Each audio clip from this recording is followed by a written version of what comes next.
Pirate News. I'm Emily Feazel. Today I will be bringing you news from campus, the New Jersey and New York area, and news from around the country. Seton Hall's Public Relations Student Society of America has entered the 2021 PRSSA Bateman Case Study Competition. This year's competition is focused on how PR professionals can improve public discourse.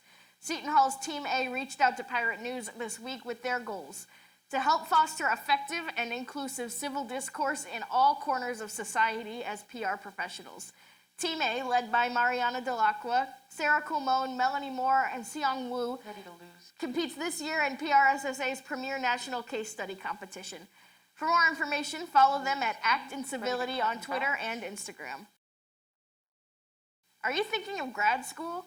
Tomorrow, February 26th from 3:30 to 4:30, Seton Hall presents a virtual grad student experience information session. Brittany Scholes, Director of Graduate Administration, will present why Seton Hall may be the place for you to continue your education in grad school, answer questions, preview academic resources and networking opportunities, and plan for your grad school experience no matter where it is. Attendees will also receive a waiver for the $45 application fee. To register, visit gradapp.shu.edu.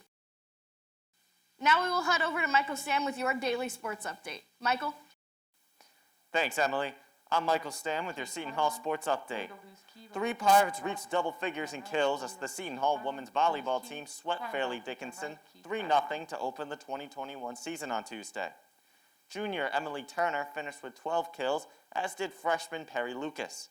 Taylor Jakubowski notched her first double-double in her first collegiate game with team highs of 33 assists and 10 digs. Seton Hall will return to action on Friday, February 26th when it hosts Hofstra at Walsh Gymnasium. Match time is scheduled for 4 p.m. Transitioning to Seton Hall basketball, both teams will play huge games late Wednesday. The men's team will travel to face off against the Butler Bulldogs in Indianapolis at 7. The Pirates have 3 Big East regular season games left, beginning with this matchup against Butler. The Pirates are hoping this won't be their last trip to Indiana, as they are fighting to show they deserve a spot in the tournament in March. The women's team will also be traveling out of state late Wednesday as they take on the Xavier Musketeers at 7 p.m. in Cincinnati. Coming off a nice win over Providence on Sunday, the Pirates will try to keep their hot streak going since, just like the men's team, they are fighting for a tournament spot as the regular season finishes up. That's all for your Seton Hall Sports Update. I'm Michael Stamm. Now back to Emily at the desk. Governor Phil Murphy vowed to legalize recreational marijuana within 100 days of his term more than 3 years ago. But despite efforts from the governor and overwhelming support from New Jersey residents, the bill that would legalize recreational marijuana for adults 21 and over remained in legal limbo for years. On Monday morning, though, the Senate and Assembly voted on the third bill to legalize. And with Governor Murphy's signature, recreational weed is officially legal in New Jersey. Starting immediately, petty possession arrests will cease. Amal Sinha, director of the New Jersey ACLU chapter, says this is a new beginning and the culmination of years of advocacy. And we must keep in mind that it is only the start to transform into greater racial and social justice.